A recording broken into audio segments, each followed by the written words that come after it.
Ganesh festival is coming up, and in my house, all my family members, we are all excited about the festival. Obviously, the festivities and the 10 days, but the most sort of thing which actually gets us more excited is the food, different type of food which we make during the festival. And among that, obviously, the Modak, the Ukdiche Modak. So today I'm going to talk about where the Modak came from, then also the nutritional value and the different types of Modaks. People think that Modak is a very Maharashtra specific dish, but technically, if you see, Modak in its different forms is offered to Ganesha and eaten by people from across the country, not just in Maharashtra. So each state will have its own different dish which is similar to Modak. In Maharashtra also there are different types of Modaks depending on where you are, and the ingredients also change according to the geography. In today's talk I'm going to talk about the history, the relevance of why we eat or why we offer Modak to Ganpati, and also a little bit about, in today's COVID times, the nutritional value of the Modak.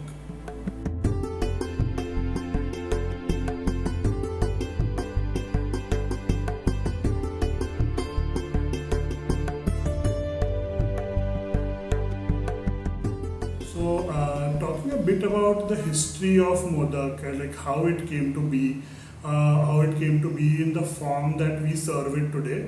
There are quite a few references to Modak.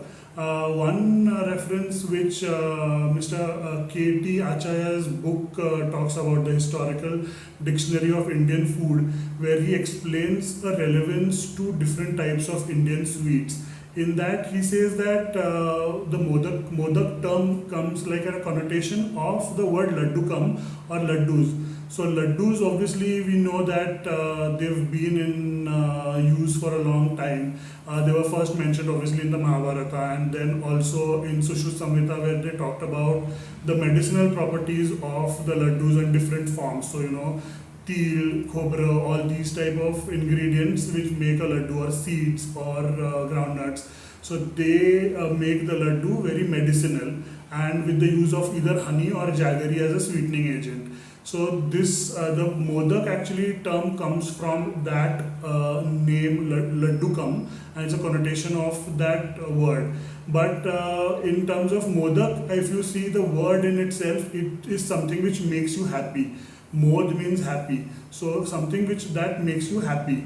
So that word actually again goes back and forth. So you have a lot of Sanskrit texts which talk about one Modagam in say Tamil Nadu, and then in also Bengal as well as Assam as well. So there are different words to it.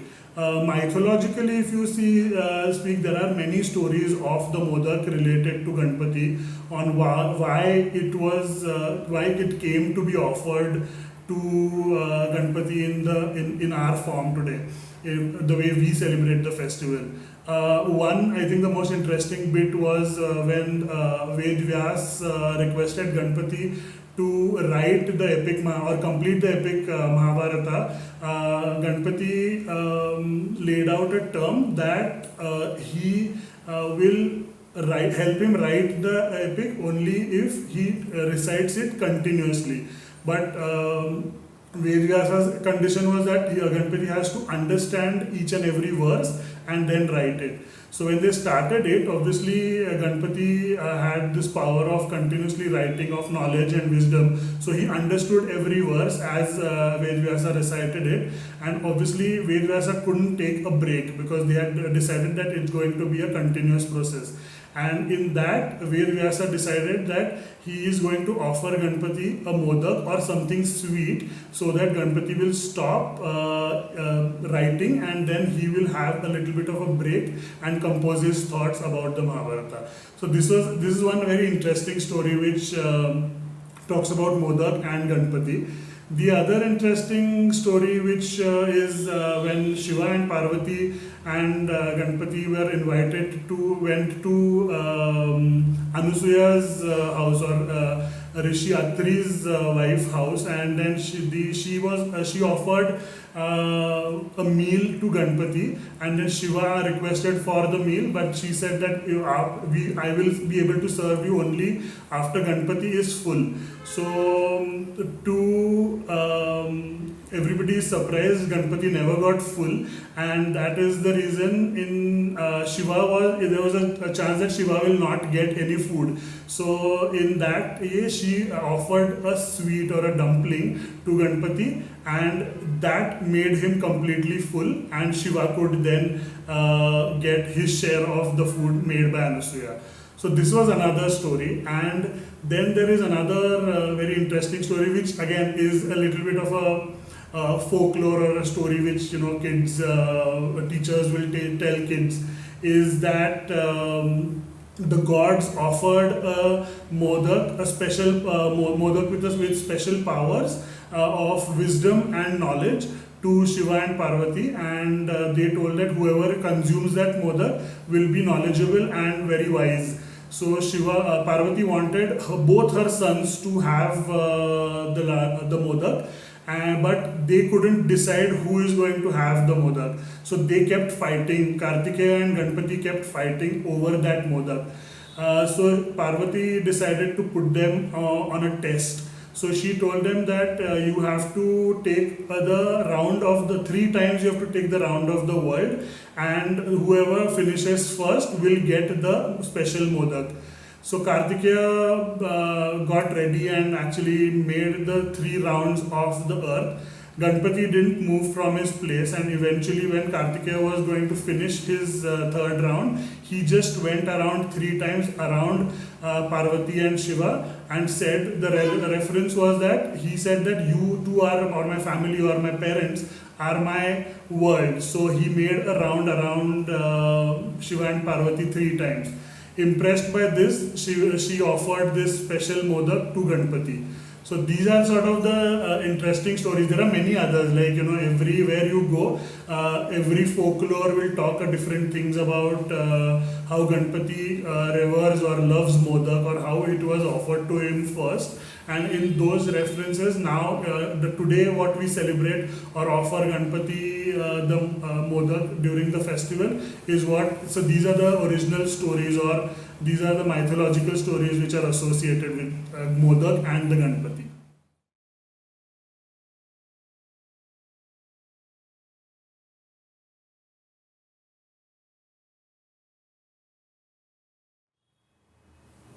So talking about the different types of modak, like I mentioned, it's not just a Maharashtrian thing. People across the country do offer a different form of modak to Ganpati during the festival. One obviously is the Kudumulu in Andhra Pradesh. Then it is the Kolakatai in Tamil Nadu, which is again very similar. They do add a little bit of different things, but it is a modak sort of a thing, very similar to modak, and offered to Ganpati during the festival.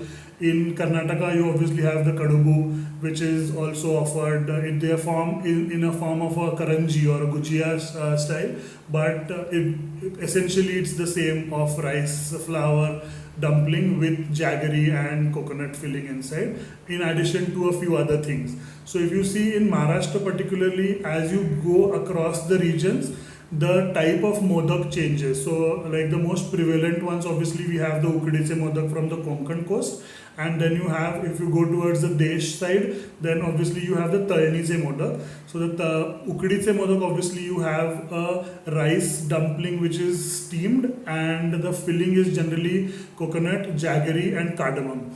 So obviously you have a sticky rice variety which is actually washed and then sun dried in shade, and then you make a powder of it, and then you cook it. So in Marathi we call it ukad kadne. So when you make it, you make the ukad, and after the ukad is made, you make the saran, which is the filling, which is generally you melt the jaggery, add the coconut to it and a little bit of cardamom powder, and then so these are the basic 4 ingredients of a ukdiche modak.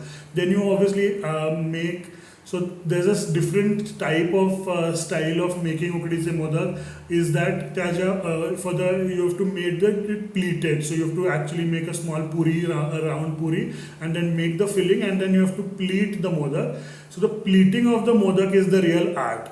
Our grandmothers and my mother can make it, but if I try it for the first time, I will never be able to do it, because you have to get the right consistency of the ukad, as well as you have to get the right thickness of the pari.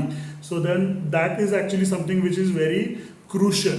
So to get that right, you need years of practice. I think my grandmother could make at least 13 kadya, but my mother can make only 11 or 12.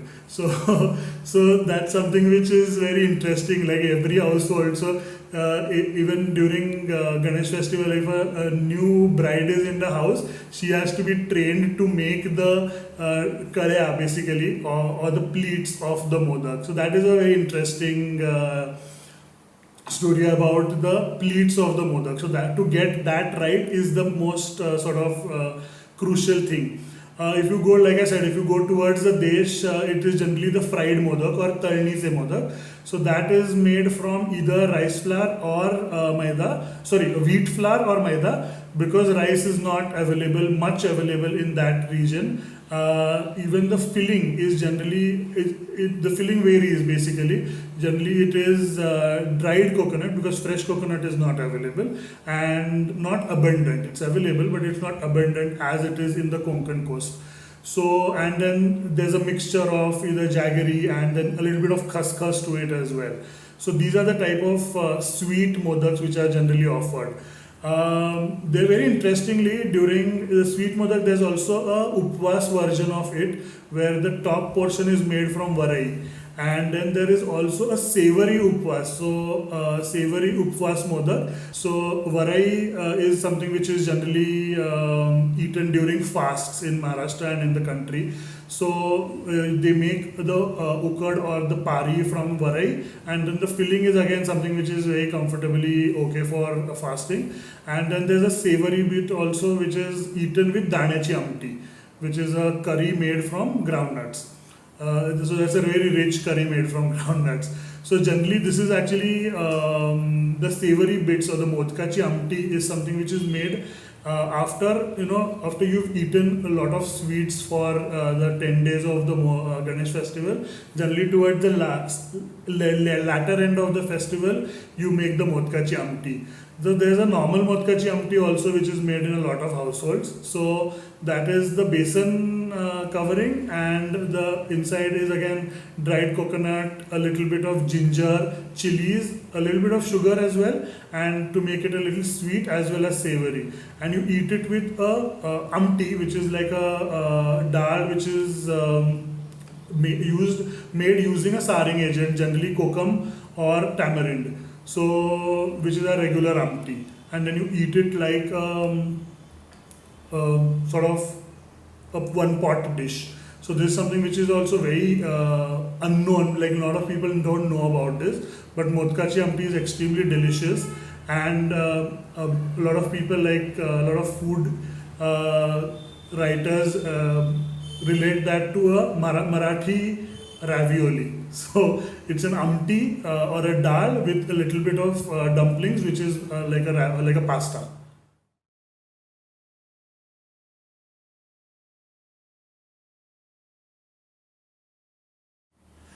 So the symbolic meaning of modak, a lot of people believe that modak has a relevance to spirituality also. Obviously the white outer covering represents the purity.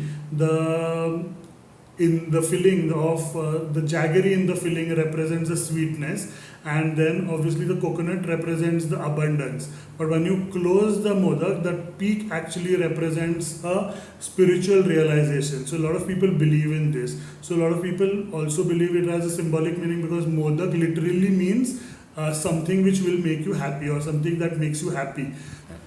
So talking a bit about, obviously, the spiritual aspect of the modak, and also the very important aspect, which is the nutritional aspect of the modak. We always say that something sweet is not good for our health, But a modak, if you see, particularly the ukdiche modak, which is the rice flour steamed dumplings with a filling in it, so that is something which is very healthy. But before coming to that, talking about a little bit of spirituality, why a modak is considered to be the food of the gods or a preferred food of Ganpati, is because like a lot of people believe that the shape of the modak is also something which is very spiritual. So you have the outer white covering which represents the purity, the jaggery represents the sweetness in somebody's life or sweetness which will come into your life, and obviously the coconut represents the abundance in your life. So this is generally the spiritual meaning of a modak. And then there's also like people believe that the peak of the modak is believed to represent a spiritual realization. So that this is what a lot of people believe in this. And coming back to the nutritional aspect of it, obviously the seasonality of the modak also makes a lot of difference.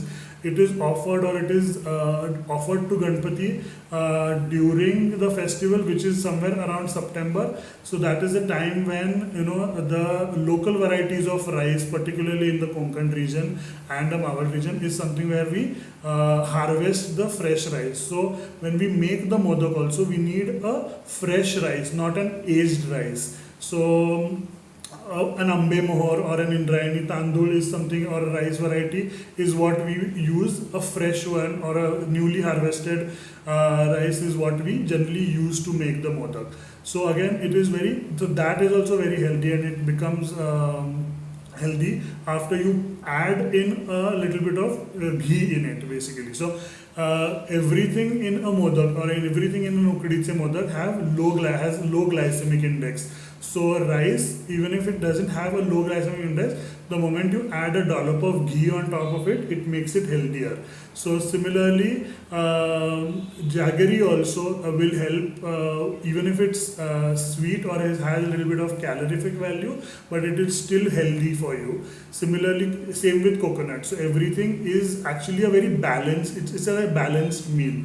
So it also an immunity booster, and then you can vary the filling inside, and you can add panchakhadya, which makes it even more nutritious. Panchakhadya means then a mixture of 5 things, which is the kharik, khajur, khaskhas, and khadi sakhar, and a few other things. So that makes it even more healthy or nutritious.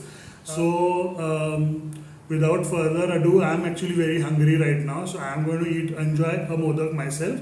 And what I'm going to do is I'm going to invite my mother, Mrs. Meena Paranspe, to give a small demo of the way a traditional ukdiche modak is made in our homes and in a traditional way.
वाक्षभिर्यजत्राः स्थिरैरङ्गैस्तुष्टुवागुंसस्तनूभिः यशेव देवहितं यदायुः स्वस्ति न इन्द्रो वृद्धश्रवाः स्वस्ति नः पूषा विश्ववेदाः स्वस्ति नस्तार्क्ष्यो अरिष्टनेमिः स्वस्ति no बृहस्पतिर्दधातु ॐ शान्तिः शान्तिः शान्तिः।